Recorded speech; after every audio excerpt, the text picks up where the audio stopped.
শুরু হতে চলেছে ইপিএল ইস্টার্ন প্রিমিয়ার লিগ। বাংলাদেশের ৬৪টি জেলা উপজেলা থেকে পূর্ব দিকে বাছাইকৃত ১৬টি জেলা উপজেলা নিয়ে এই ইপিএল খেলা শুরু হতে চলেছে। ১৬টি দলে থাকছে ৪টি group: group A, group B, group C এবং group D. Group A: ১ Rangamati, ২ Comilla, ৩ Noakhali, ৪ Shariatpur. Group B: ১ Cox's Bazar, ২ Khagrachari, ৩ Lakshmipur, ৪ Bhola.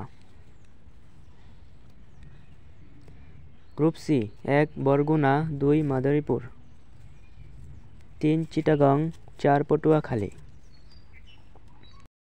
Group D: ১ B Baria Brahmanbaria, ২ Feni, ৩ Chandpur, ৪ Bandarban. ইপিএলের উদ্বোধনী ম্যাচ ৭ই ফেব্রুয়ারি। ম্যাচটি দেখা যাবে এই চ্যানেলে। নোয়াখালী ভার্সেস কুমিল্লা। এখানে নোয়াখালী বাংলাদেশ টিম নিয়ে খেলবে আর কুমিল্লা শ্রীলঙ্কা টিম নিয়ে খেলবে।